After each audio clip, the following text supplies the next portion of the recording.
La Bible dit Dieu l'Éternel parle et convoque la terre. On a notre rendez-vous divin. Dieu parle et il convoque la terre. Il nous a invités, il nous a convoqués ce matin. Depuis le soleil levant jusqu'au soleil couchant. S'il y en a sur qui le soleil ne s'est pas levé ce matin, vous n'êtes pas concernés. Et si le soleil s'est levé au-dessus de vos têtes ce matin, c'est que Dieu vous veut ici, il vous a convoqué, il vous a appelé. Alors ce verset dit Dieu l'Éternel parle et convoque la terre, depuis le soleil levant jusqu'au soleil couchant. De Sion, beauté parfaite, Dieu resplendit. Il vient notre Dieu, il ne reste pas en silence. Amen. Il s'approche, il vient, il est là, il ne reste pas en silence et nous ne voulons pas rester silencieux devant lui, nous voulons élever notre adoration et nos voix et on va le faire maintenant au travers de quelques chants. Je laisse la place à Rémi, que Dieu nous bénisse sous le regard du Seigneur. Amen, bonjour à toutes et à tous, on est heureux de se retrouver ce matin, on est heureux de savoir que notre Dieu pense à nous, que notre Dieu nous aime. Je vous propose qu'on puisse se lever ensemble pour ce premier chant. Et ce matin, on est venu louer le Seigneur, on est venu lui apporter notre louange, notre reconnaissance, notre adoration. Et on veut le proclamer, on veut le déclarer. On veut que notre louange ce matin soit un parfum d'une bonne odeur qui monte jusqu'au trône de notre Dieu. Amen. Qu'il puisse prendre plaisir à ce que son peuple réuni pour le chanter, pour le louer, pour l'adorer.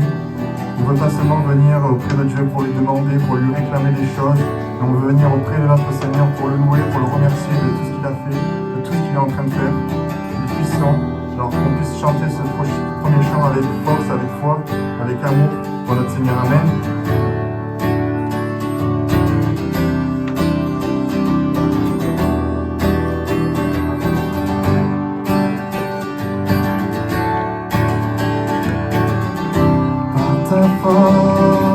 La création s'est formée dans toute ta beauté.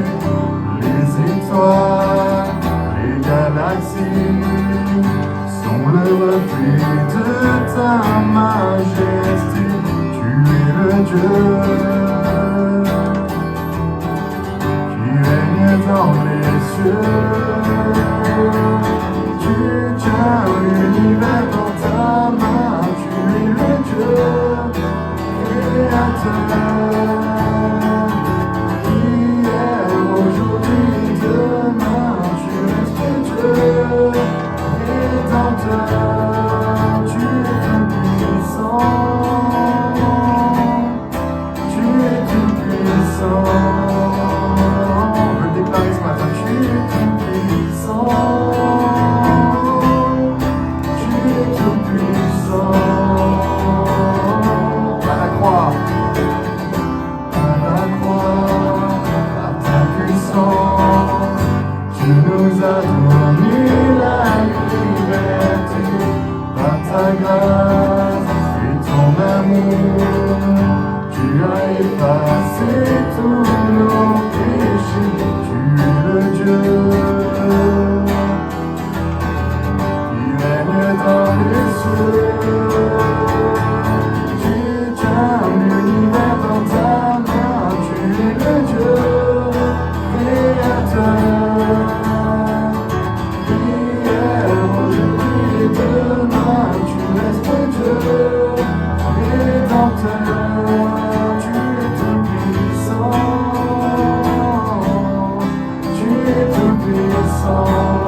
tu t'es offert sans rien garder, tu as souffert pour me sauver. Oh. Jésus, je te suivrai, je t'aimerai plus que la vie, te servirai malgré le prix. Oh. Jésus, je te suivrai.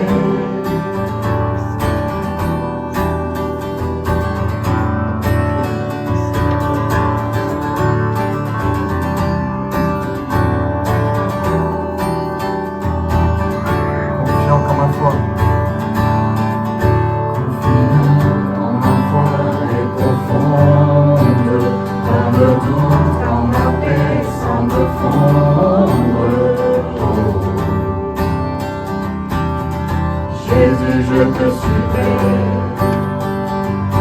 Tu es mort pour moi. Tu es mort pour moi.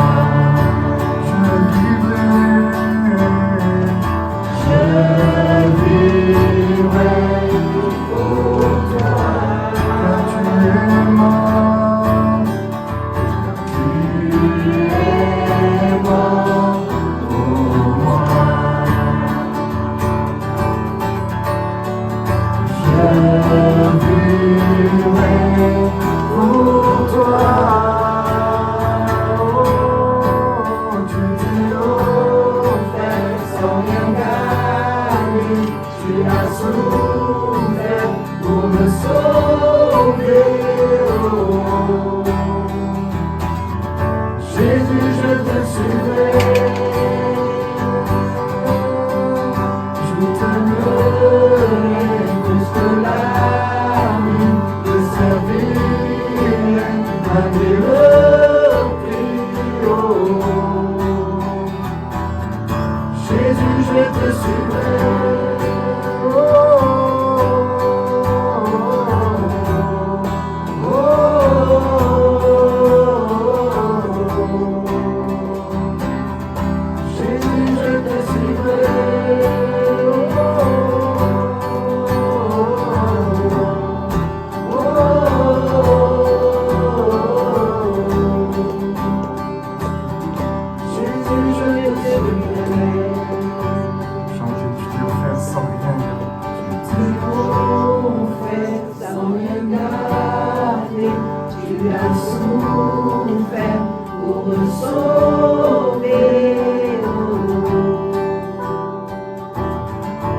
Jésus, je te suivrai. Je t'aimerai plus que la vie, te servirai malgré le prix. Oh. Jésus, je te suivrai. Jésus, je te suivrai. Jésus, je te suivrai. Jésus, je te suivrai. Seigneur, il nous a dit qu'on était dans ce monde, mais qu'on n'était pas du monde. Alors, ça implique que les choses qui sont dans ce monde nous atteignent, nous touchent. Nous ne sommes pas insensibles. Dès qu'on se fait baptiser, on ne ressort pas avec une armure qui nous rend insensibles à ce monde qui ne nous touche pas, mais on est quand même dans ce monde en subissant les décisions, les conséquences des hommes. Et dans ce temps, j'avais à cœur de prendre ce chant, prendre ce nouveau chant qui s'appelle Tremble. Ce chant ne dit pas de nous trembler, qu'on doit trembler, mais ce chant dit que les ténèbres tremblent au son de la voix de Jésus. Ce chant nous pousse à écouter la voix de Dieu, nous pousse à entrer dans sa paix, nous pousse à venir à l'abri de son bras qui nous couvre, de cette ombre qu'il a pour nous. Que même si les choses autour de nous peuvent nous ébranler, peuvent nous poser des questions, peuvent nous angoisser. On sait que le Seigneur, lui, est la paix, il est la force, et il fait terner nos peurs. Amen.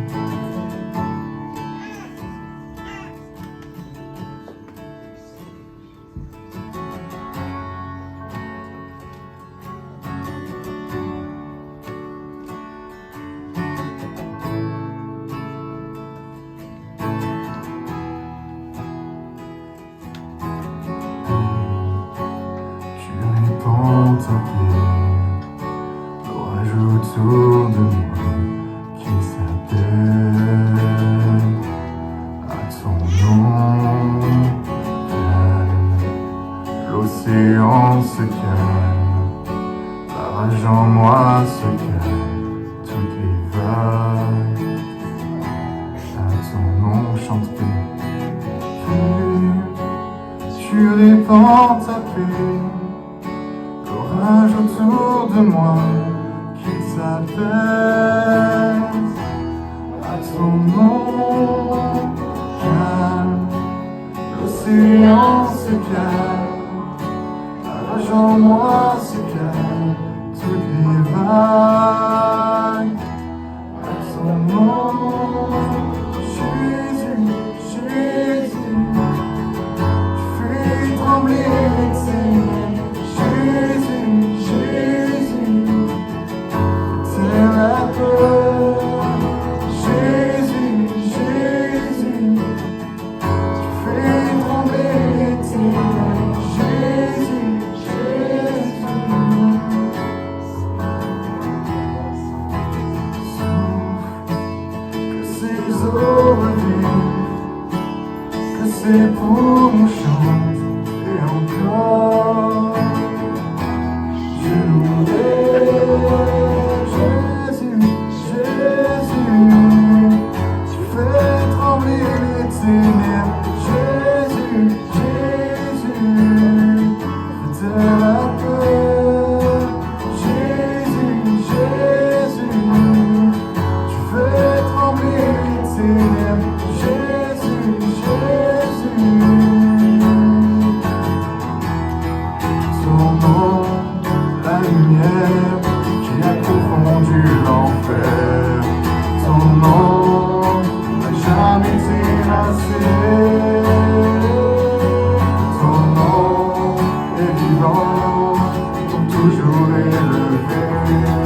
Ton nom n'a jamais terrassé. Ton nom, la lumière qui a confondu l'enfer.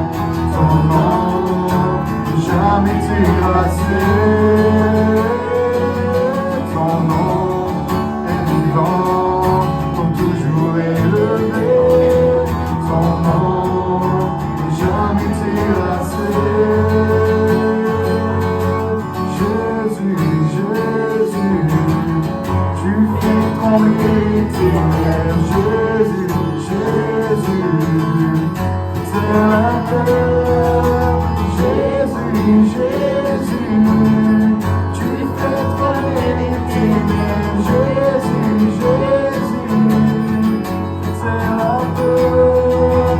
Jésus, Jésus, tu fais trembler les ténèbres. Jésus, Jésus, c'est la peur.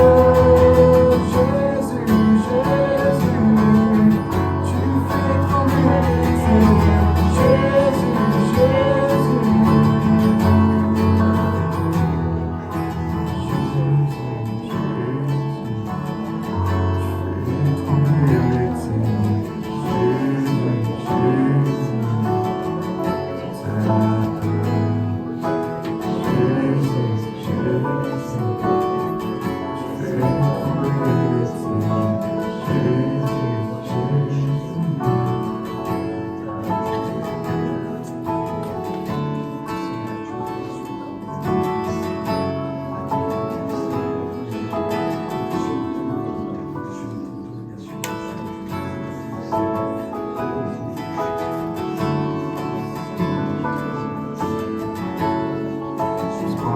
déclarer nos peurs. C'est pas un temps pour déclarer sur nos peurs.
néant s'éclate.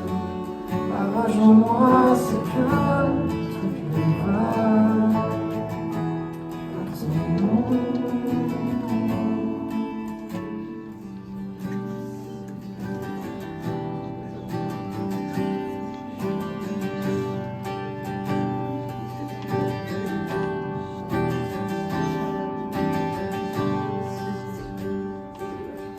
Dans une impasse, tu me montres une autre voie.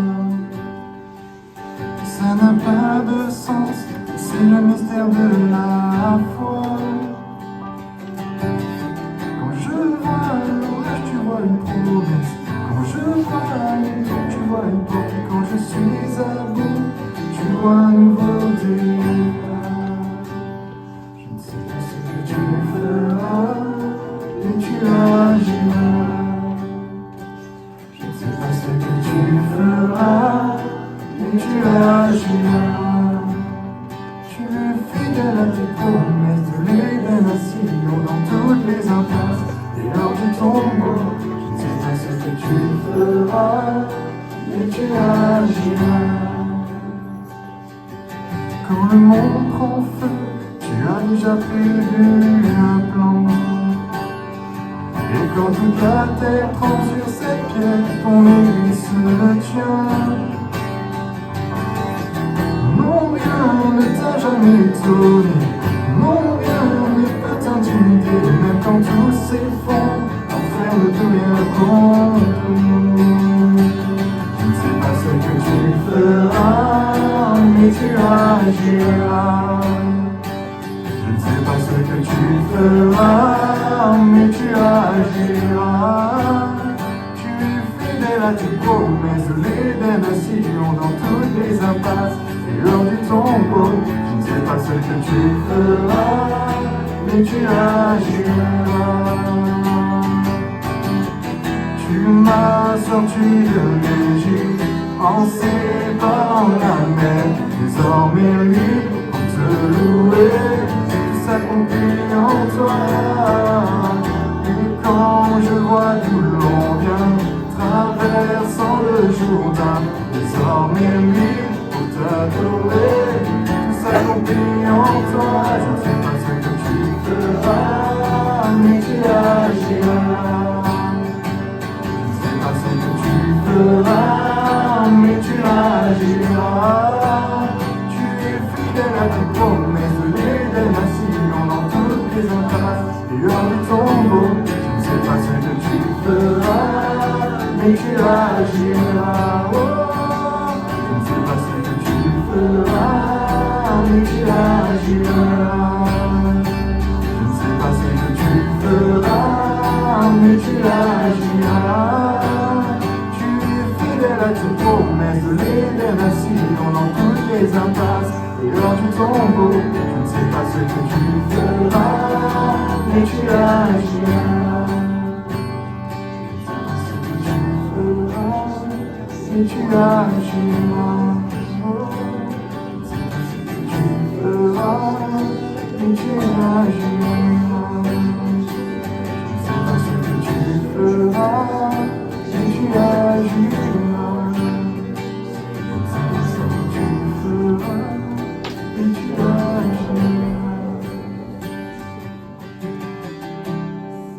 Je veux consacrer ma vie pour que ton royaume vienne, revêtu de ton esprit, que les nations se prosternent. Je veux consacrer ma vie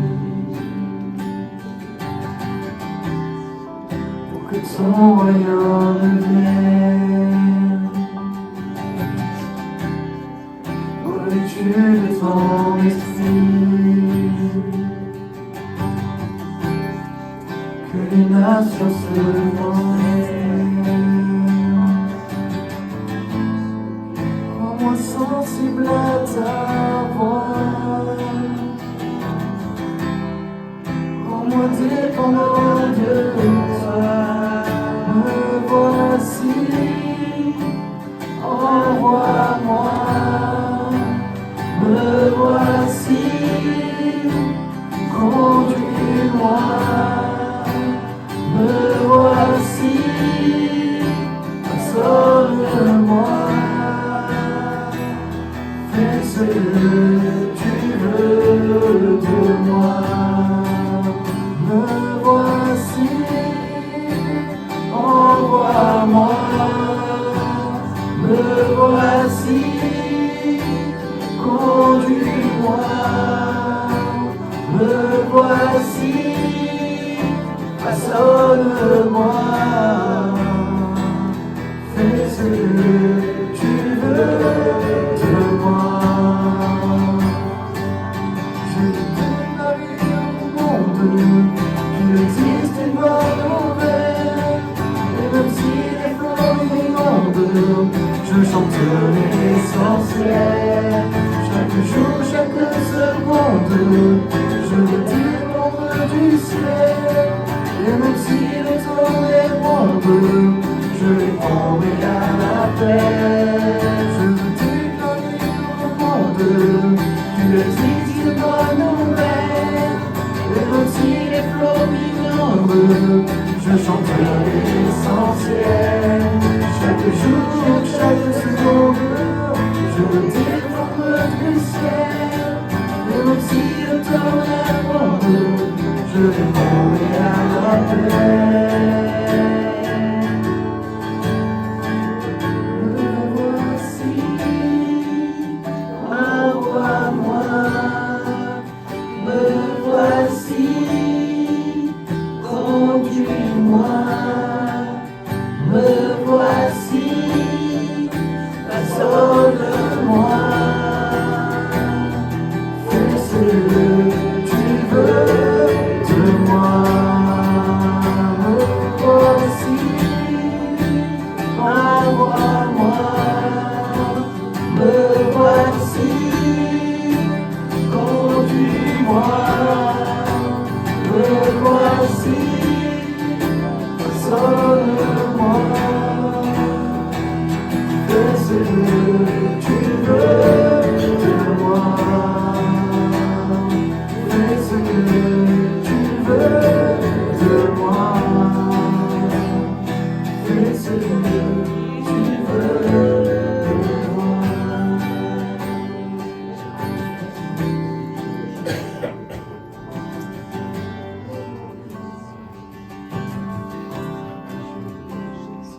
toi Jésus, mon cœur est pur.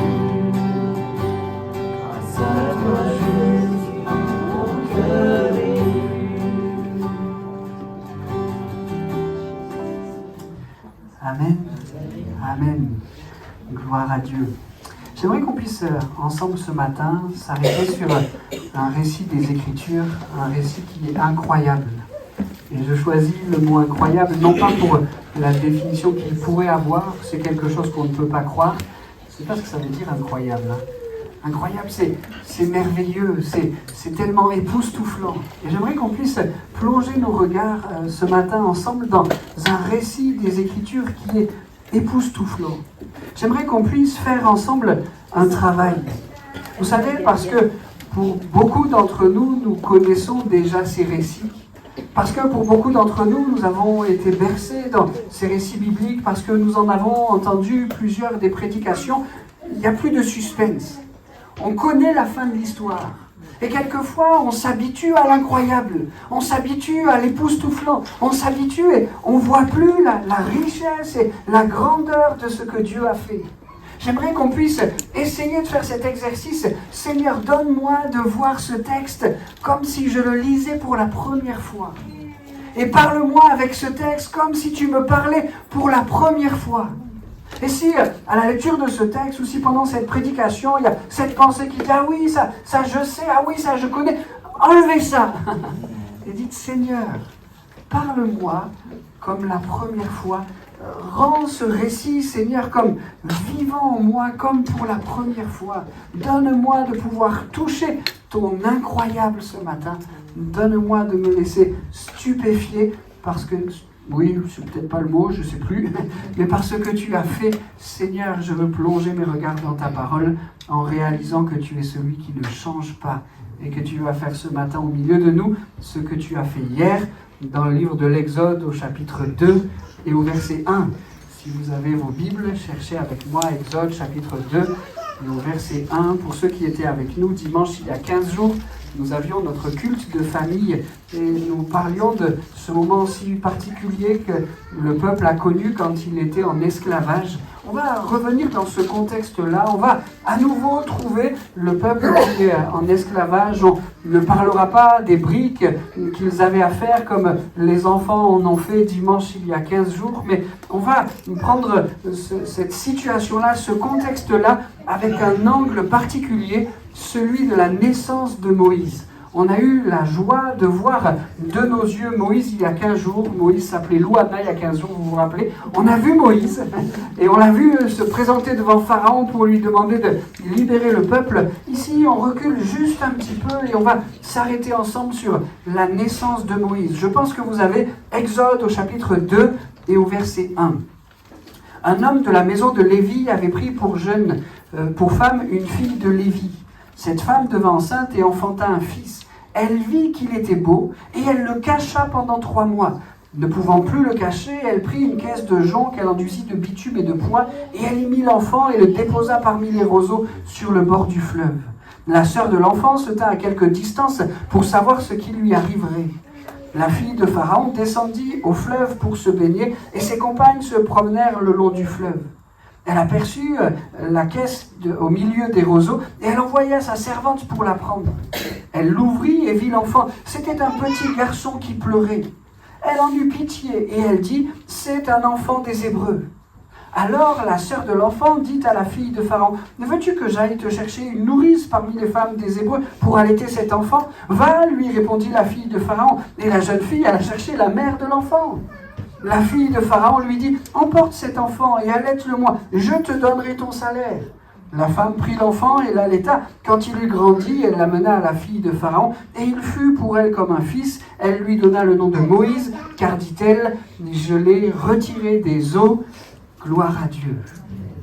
Quel récit étonnant, quel récit incroyable. Il nous faut ensemble replacer ce que Dieu fait de miraculeux dans un contexte et il nous faut reconnaître que le contexte est tellement sombre.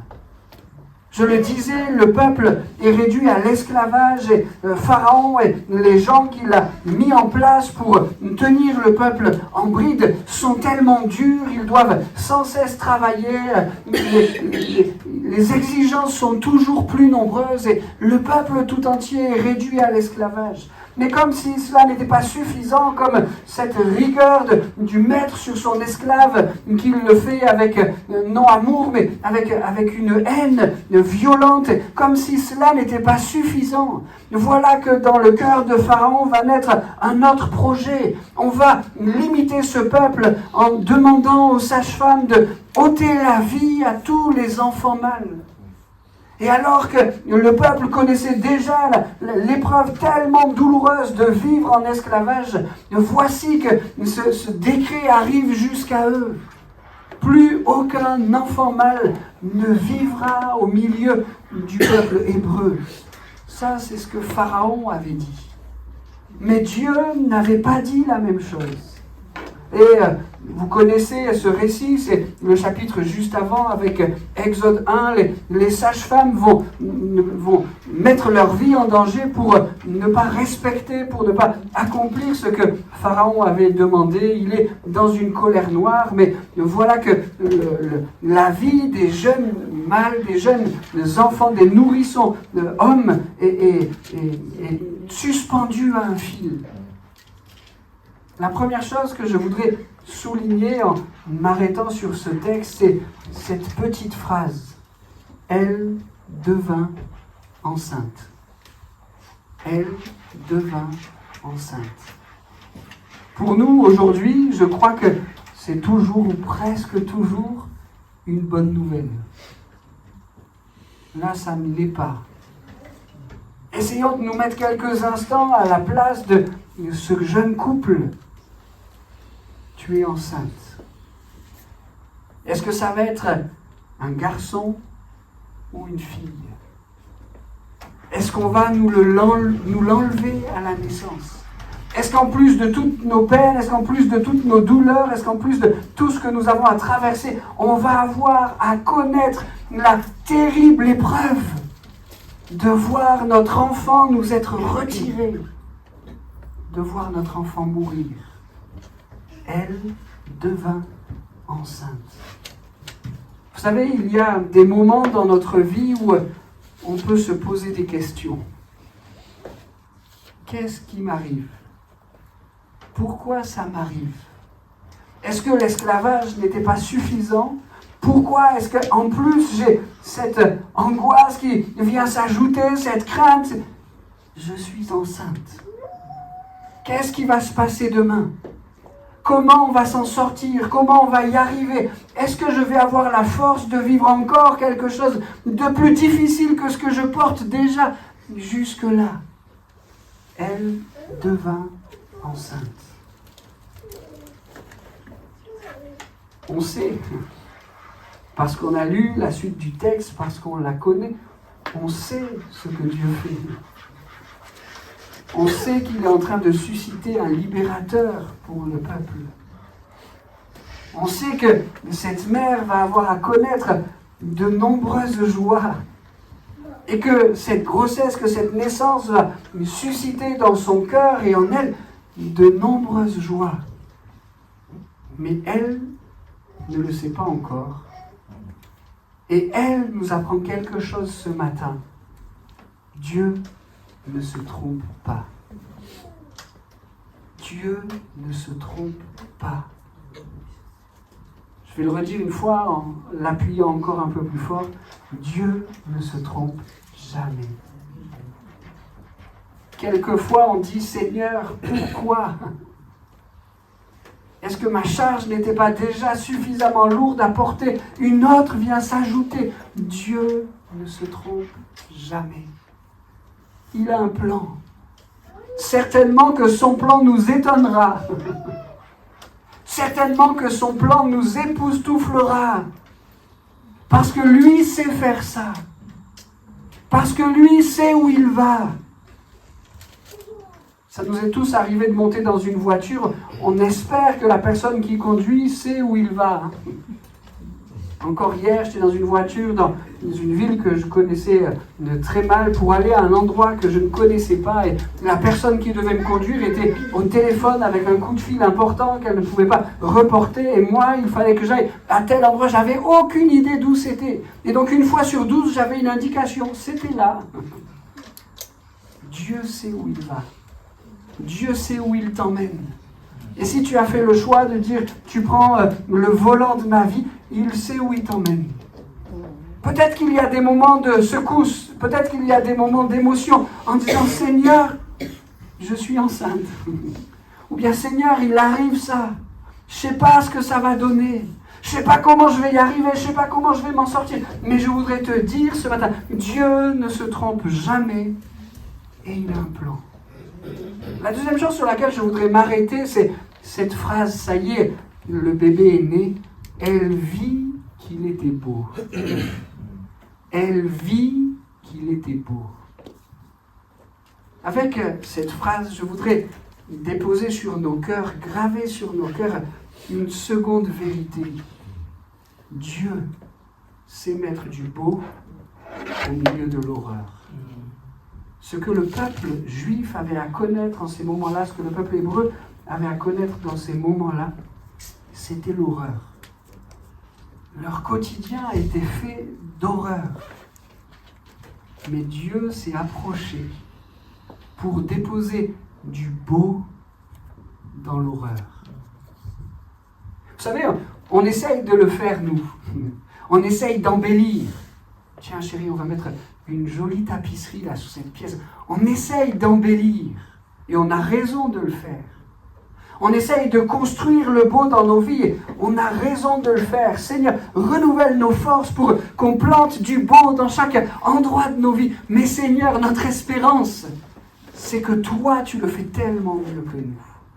Notre Dieu a cette capacité, cette possibilité de mettre en nous un beau qui est époustouflant, un beau incroyable, un beau qui remue toute notre existence, un beau qui vient combler notre cœur, un beau qui change notre quotidien, un beau qui fait des choses nouvelles en nous. Laissons Dieu mettre du beau dans nos cœurs. Je ne vais pas m'arrêter pour essayer de faire des parallèles entre ce que le peuple vivait et ce que l'on vit aujourd'hui. Je pourrais prendre le temps en citant quelques actualités, en citant quelques titres que l'on voit dans nos journaux télévisés pour dire que l'horreur n'est pas très loin de chacun d'entre nous. Je ne vais pas faire ça. Mais je vais simplement te rappeler, notre Dieu sait mieux que quiconque mettre du beau, même au milieu de l'horreur. Mettre de la beauté, de la joie, même au milieu des épines. Laissons-le faire ce matin. Et faisons-lui confiance encore. Elle vit qu'il était beau. Elle vit qu'il était beau. Merci Seigneur pour le beau que tu as mis dans nos cœurs. Merci pour le beau que tu as déposé dans nos vies. Mais merci pour le beau que tu continueras à mettre. Seigneur, tu es grand et nous te faisons confiance. Elle vit que l'enfant était beau. L'autre élément sur lequel je voudrais m'arrêter avec vous dans ce texte, c'est cette petite phrase. Elle le cacha pendant 3 mois. Elle le cacha pendant 3 mois. On peut le lire vite et vite aller au point suivant. Mais on peut essayer de mesurer l'exploit que cela représente. Elle le cacha pendant 3 mois. Pour ceux qui ont eu des enfants, notre stress est bien loin de celui-là. Ah, il pleure. Il pleure parce que ça nous empêche de dormir, c'est inconfortable, mais ah, il pleure, ça va se savoir. Les gens vont entendre qu'il y a un enfant. Ils vont se poser la question, est-ce un garçon ou une fille ? Et dès que l'enfant commence à agir, à réagir, il faut mettre des stratégies en place. Et avec cette petite phrase, elle le cacha pendant 3 mois. Je voudrais nous dire, me le dire, te le dire. Dieu attend de toi quelques exploits. Je crois que c'était pour cette femme, pour cette famille, un exploit. Il faut tenir l'enfant, le nourrisson caché. Celui qui n'a aucune conscience du danger, celui qui pleure juste pour signaler qu'il a faim, qu'il a soif, celui qui joue avec émotion, celui qui rigole avec éclat. Cet enfant-là, il faut le cacher. Il faut préserver ses jours et sa vie. Ce que Dieu attendait de cette famille-là était un exploit. Et Dieu attend de toi. Dieu attend de moi. Qu'on puisse aussi relever, accomplir, faire quelques exploits. Il veut se servir de toi et de moi pour faire des choses qui nous dépassent, pour faire des choses qui sont au-delà de nos capacités, pour faire des choses qui ne sont pas en notre pouvoir. Dieu veut t'utiliser pour accomplir dans son œuvre quelques exploits. Il veut se servir de toi. Il veut faire avec tes mains, avec ta voix, avec ton cœur, de belles et de grandes choses. Elle le cacha pendant 3 mois. Pour elle, sa mission était claire. Peut-être que la tienne l'est aussi.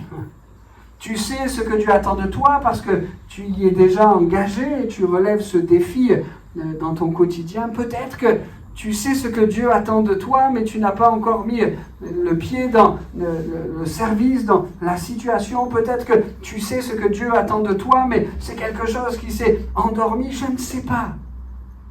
Mais je voudrais, avec cet exemple extraordinaire, nous rappeler que Dieu veut nous utiliser pour des exploits. Et même, je crois que ça met une certaine forme de pression. Dieu attend de nous que nous accomplissions quelques exploits. Dieu attend de nous que nous accomplissions quelques exploits. C'est une certaine forme de pression qui nous donne d'aller de l'avant, qui nous donne de remonter les manches, qui nous donne de rentrer dans cette chose, mais en disant que Dieu attend de nous que nous accomplissions quelques exploits. Je veux vite dire que Dieu nous donne la possibilité d'accomplir quelques exploits. Il y a tout ce que cette femme a fait, tout ce que les stratégies qu'elle a mis en place, il y a tout avec le cœur, l'émotion, l'amour qu'elle avait pour cet enfant, tout ce qu'elle a mis en place, et il y a tout ce que Dieu a fait lui aussi, et qui lui était impossible à cette femme de faire. Dieu attend de nous que nous fassions des exploits, mais Dieu nous donne la possibilité de les faire, de les accomplir. Vous connaissez ce texte des Écritures qui dit « Avec Dieu, nous ferons des exploits. » Il attend ça de nous, mais il ne nous abandonne pas pour que nous les accomplissions. Il ne nous envoie pas au charbon comme Pharaon le faisait avec le peuple en disant « Vas-y, fais des exploits et faire des briques en même quantité alors que maintenant on ne fournit plus la paille, mais c'est toi qui devras la fournir. » Dieu n'est pas comme cela. Il n'attend pas de nous que nous fassions des exploits, nous envoyant au charbon. Mais ce que Dieu nous demande de faire, il nous donne la possibilité, la capacité de l'accomplir. Cette femme le cacha pendant 3 mois. Seigneur, permets que nous puissions nous engager pour relever avec toi quelques exploits. Seigneur, donne-nous la bonté et la grâce de voir que ce que nous ne pouvons pas faire pour que ces exploits voient le jour, c'est toi qui l'accomplis. Seigneur, dans ma vie, dans mon quotidien, dans mon service, dans mon église, je veux que tu puisses m'utiliser pour que des exploits s'accomplissent. Je veux que tu puisses miraculeusement permettre que ces exploits voient le jour. Elle le cacha pendant 3 mois. Après cette parenthèse de 3 mois, il y a une petite phrase qui aurait pu marquer la fin de cette histoire. Cette petite phrase, c'est « ne pouvant plus le cacher ». Le constat est là, au bout de 3 mois, ne pouvant plus le cacher. Et avec cette petite partie de phrase, je voudrais dire que la foi prend le relais de nos limitations. Dieu attendait de cette femme à ce qu'elle relève un exploit. Par la grâce de Dieu, elle l'a accompli. Elle l'a caché pendant 3 mois, mais à la fin de ces 3 mois, Dieu l'entraîne dans une autre dimension encore. Ok, maintenant tu ne peux plus le cacher. C'est pas grave, c'est un fait, c'est comme ça. L'exploit t'a conduit jusque-là et c'est glorieux, c'est merveilleux, ces 3 mois en le cachant. Merci Seigneur pour ça. Mais maintenant, je vais te conduire un peu plus loin. Tu ne peux plus le cacher. Et on a lu tout à l'heure ce que cette limitation a poussé à cette femme de faire. Ok, je ne peux plus le cacher. On va faire un panier, on va l'enduire d'un produit qui va l'imperméabiliser et on va le placer dans la rivière, dans le fleuve, dans le Nil. Ok Seigneur, tu m'as demandé d'accomplir avec toi quelques exploits, mais maintenant ce que tu me demandes, ce que tu attends de moi, c'est simplement de te faire confiance. Celui que je trouve beau, celui qui est la chair de ma chair, celui pour qui j'ai tant sué, sueur et larmes, je le mets dans ce panier et je te l'abandonne. Et ce petit « te », ça change tout. Et je te l'abandonne. Et cette femme va avoir... il y a quelque chose qui est mis de particulier, une emphase particulière qui est mise sur cette femme, mais c'est toute la famille, on va y revenir avec le point précédent. Mais cette femme met l'enfant qui bientôt s'appellera Moïse, elle le met dans le panier. Seigneur, maintenant c'est toi qui vas en prendre soin.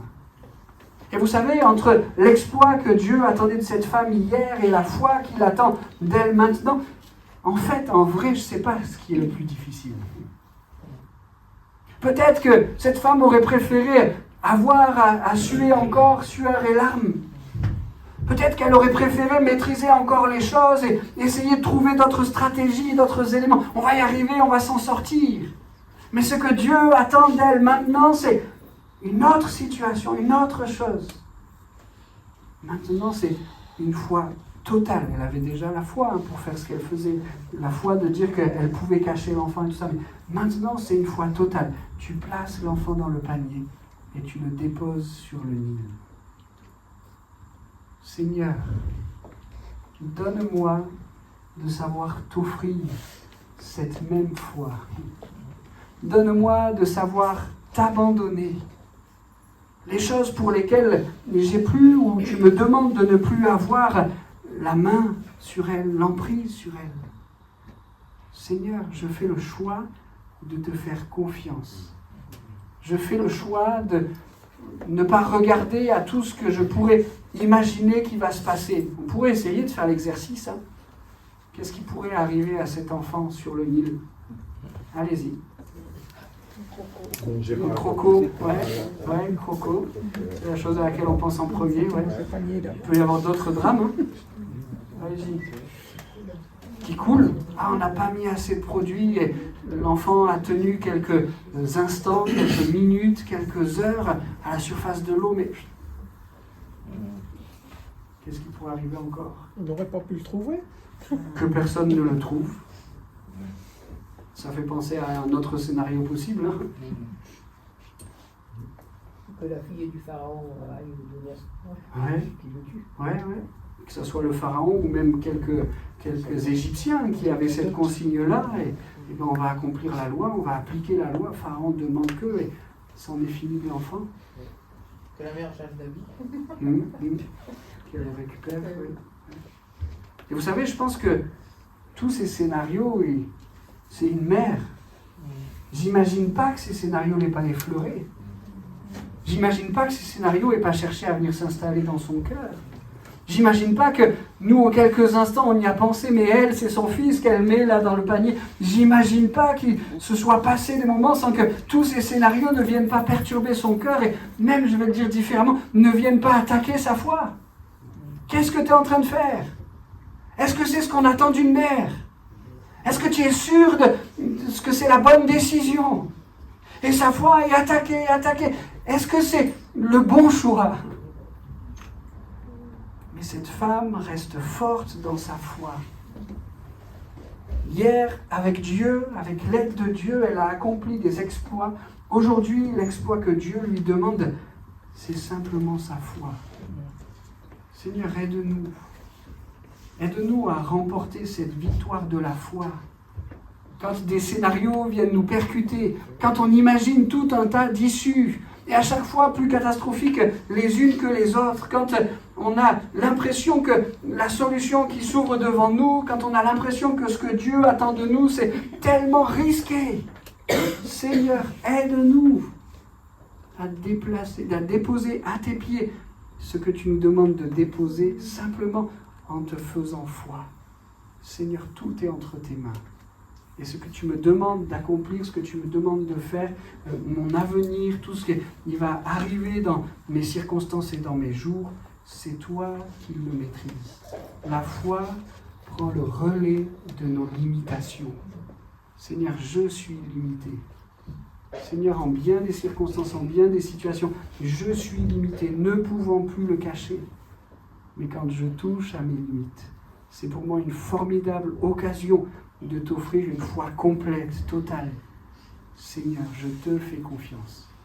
Et tu vas prendre soin de qui je suis. Tu vas prendre soin de ce qui m'est cher. Tu vas prendre soin de chacun de mes jours et de chacun de mes lendemains. On peut s'arrêter sur notre élément que l'on trouve juste un peu plus loin dans le texte. La sœur de l'enfant se tint à quelque distance. La sœur de l'enfant se tint à quelque distance. Avec cette petite phrase-là, ce petit bout de phrase, j'aimerais souligner l'importance d'une foi familiale. Cette mère avait la foi, mais quelle foi incroyable de la sœur de celui qui s'appellera bientôt Moïse. Elle observe tout cela de loin. Elle ne considère pas sa mère comme folle. Elle ne va pas chercher, je ne sais plus qui le disait, peut-être Ginette, elle ne va pas chercher l'enfant pour changer de décision. Simplement, elle se tient là pour voir ce que Dieu va faire. Elle se tient à quelque distance. Et dans cette situation, ce n'est pas simplement une mère qui a la foi, ce n'est pas simplement un couple qui a la foi, mais dans cette situation, on voit qu'une famille se serre les coudes et se tient ensemble au milieu d'une épreuve tellement difficile, se tient ensemble dans la foi. C'est tellement précieux. Nous sommes une famille. Et c'est tellement précieux de pouvoir avoir cette foi familiale, cette foi ensemble. Le fait de se tenir, c'est simplement pour reprendre l'expression là, mais à quelque distance, comme la sœur le faisait là, je veille sur toi. Ton fardeau est aussi le mien. Ta foi est aussi la mienne. Ta prière est aussi la mienne. Parce qu'on est une famille. Et parce que nos foi additionnées, non pas que ce soit la quantité qui soit importante, mais nos foi additionnées, nos coudes serrés, nos genoux fléchis dans la prière, va faire que la victoire va être remportée. On pourrait vivre nos foi de manière individuelle, personnelle, mais on fait le choix de les vivre en famille, en église. C'est tellement précieux. Cet enfant a ajouté sa foi à celle de sa mère. Elle se tient là à quelque distance. Et on va voir, juste un peu plus loin, de quelle manière extraordinaire Dieu va l'utiliser. J'ai envie de dire, Seigneur, merci pour la famille que tu nous donnes. Elle est belle. Elle est parfaite. Pas encore. Pas encore. Pardon pour nos imperfections. Mais Seigneur, elle est belle, la famille que tu nous as donnée. Et on veut ensemble avoir cette foi familiale, cette foi d'enfant de Dieu. Ton problème est aussi le mien. Ton fardeau est aussi le mien. Pardon pour les fois où ça ne s'est pas exprimé, pour les fois où ça ne s'est pas assez vu. Mais Seigneur, cette famille que tu m'as donnée, ce frère et sa sœur que tu m'as donnée, il est précieux pour moi. Et ensemble, avec foi, on relève les défis pour voir la victoire que tu nous permettras d'atteindre. Amen. Amen. La fille de Pharaon descendit au fleuve pour se baigner. Dieu est extraordinaire. Avec cette petite phrase, j'ai envie de nous dire, Dieu est au contrôle. Et il est au contrôle d'une manière parfaite. Si nous, les hommes, nous avions voulu organiser cela, il y aurait eu un problème. La fille de Pharaon serait arrivée en retard, l'eau aurait commencé à s'infiltrer dans le panier. Forcément. Mais Dieu est au contrôle. Et les choses se passent exactement comme il l'a voulu. Vous savez, le fait que cette femme et cette famille atteignent leurs limites pour cacher encore un peu plus longtemps l'enfant, c'est pas quelque chose comme du on et du off. Pendant 3 mois, pile poil, jour pour jour, pendant 3 mois c'est possible, et après c'est pas possible. C'est pas du on-off. Cette femme s'est pas réveillée un matin là, avec tout de suite comme une évidence devant elle. C'est plus possible. C'est quelque chose que Dieu a timé. C'est quelque chose qui est venu s'installer dans son cœur. Et puis, il a fallu qu'elle arrive avec cette conclusion. Et puis, une fois que cette conclusion s'est imprimée dans son cœur, il a fallu qu'elle réfléchisse à une stratégie. Est-ce que c'est Dieu qui lui a donné par révélation? Est-ce que c'est elle qui l'a construite? Le texte biblique ne nous permet pas de savoir, mais il s'est forcément passé un temps qui était dans les mains de Dieu seul. Et puis ça y est, le panier est construit, la décision est prise, on met l'enfant, et puis ça y est, c'est aujourd'hui, ça y est, c'est maintenant qu'on va le placer dans le Nil. Et ce moment-là arrive exactement au moment où la fille de Pharaon se dit, tiens, qu'est-ce que je pourrais faire aujourd'hui? Ah, si j'allais prendre un bain. Oh non, flemme. Plutôt demain. Oh, puis finalement... Et elle y va, pile au bon moment, comme Dieu l'avait préparé, comme Dieu l'avait voulu. Dieu est au contrôle. Il y a quelques personnes ici qui connaissent cette histoire. Je l'ai racontée mardi dernier à l'occasion de cette réunion spéciale pour parler de mon voyage à Mayotte. Pour ceux qui connaissent déjà cette histoire, je vous demande pardon, je la redis ici pour ceux qui ne la connaissent pas. Parce que ça illustre tellement bien ce que je suis en train de dire, que Dieu est au contrôle et qu'il fait les choses parfaitement. Je me suis rendu à Mayotte pour une période de 15 jours pour une mission humanitaire d'évangélisation.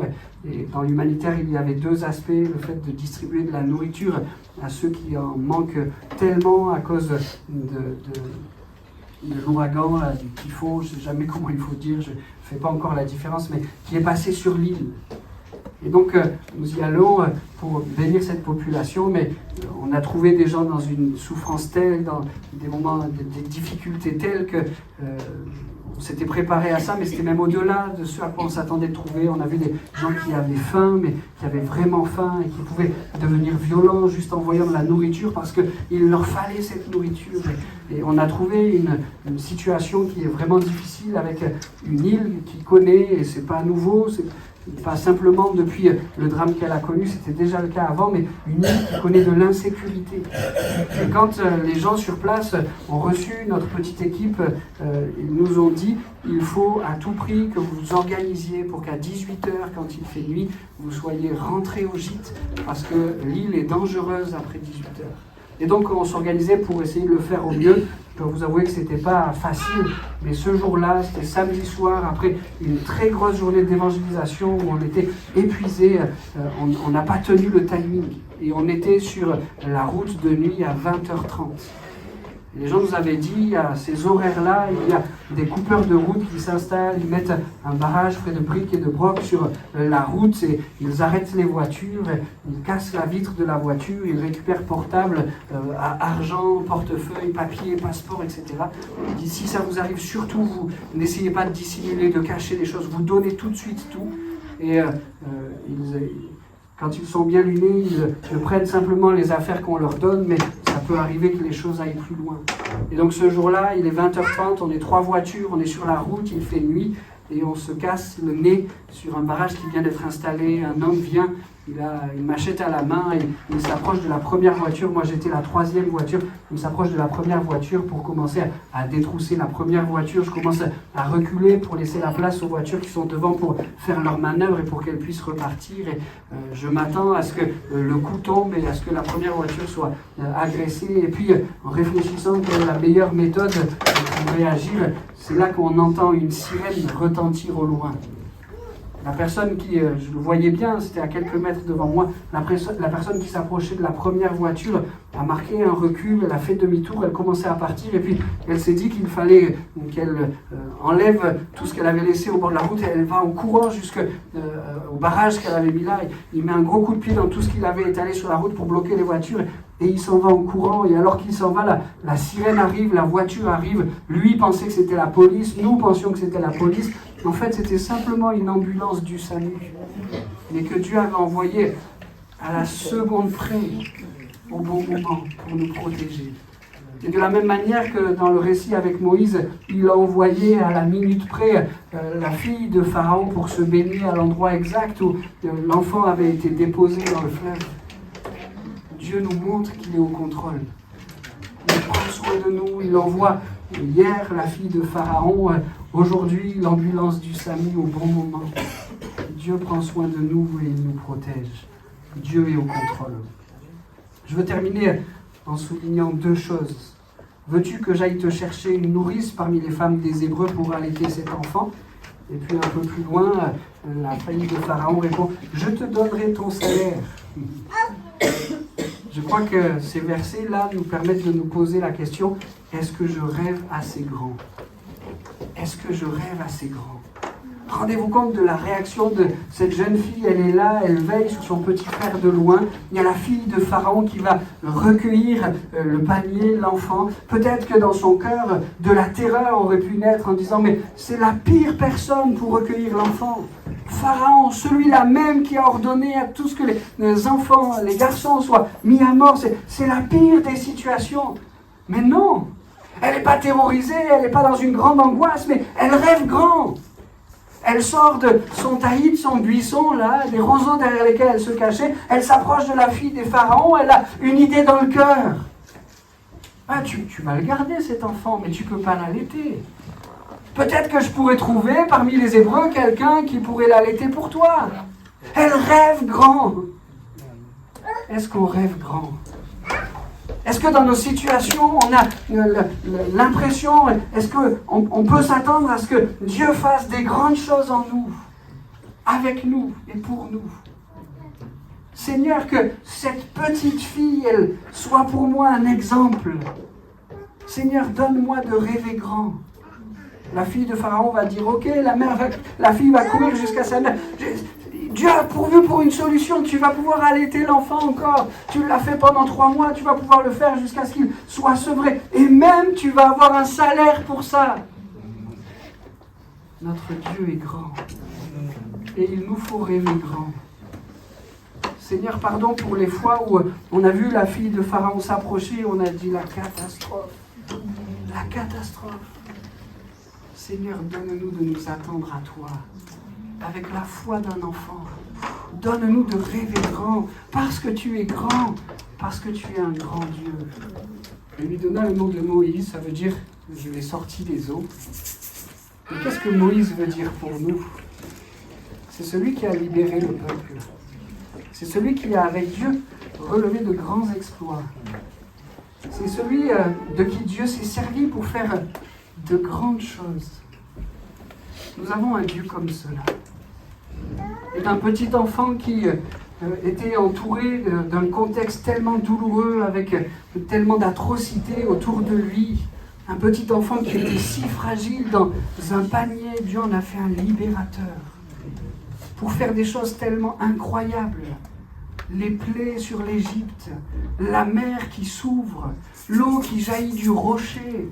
Cet homme qui, parce qu'il s'est confié à Dieu, arrive à prendre soin d'un peuple qui a la nuque tellement raide.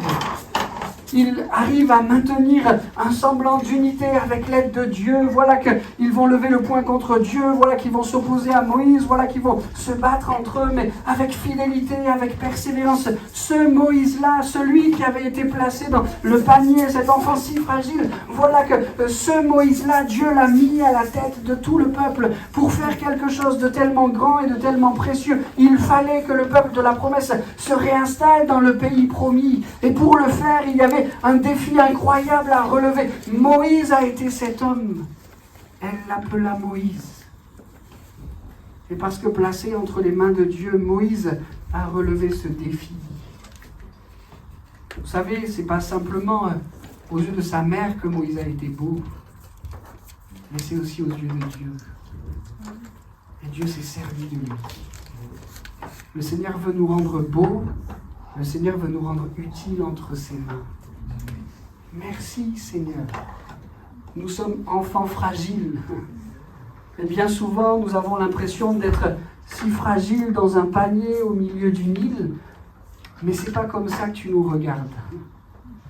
Toi, tu nous vois beaux et utiles pour ton œuvre. Seigneur, sers-toi de nous. Malgré nos fragilités, malgré nos failles, malgré nos faiblesses, sers-toi de nous. Fais de nous des Moïse, tirez des eaux. C'est ce que tu as fait par le salut de Jésus à la croix, tu nous as sauvés. Fais de nous des Moïse, tu nous as sortis des eaux, tu nous as sortis de notre condition, tu nous as sortis de notre péché. Seigneur, rends-nous beaux et utiles pour ton œuvre. Amen. Amen. Seigneur, merci pour ce récit des Écritures. Il est incroyable, mais nous le croyons. Il est merveilleux et il réchauffe nos cœurs. Merci Seigneur de ce Dieu que tu es pour chacun d'entre nous. On se confie en toi. On s'attend à toi. Prends soin de chacune de nos vies, Seigneur, et fais de belles et de grandes choses avec nous et pour nous. Qu'il y ait, Seigneur, dans ton église ici à Bolène, des hommes et des femmes beaux, belles, utiles, Seigneur, pour toi. Fais de nous des Moïse, Seigneur, et merci des plans et des projets merveilleux que tu as pour chacun d'entre nous. Sois béni et glorifié, toi le grand Dieu. Amen.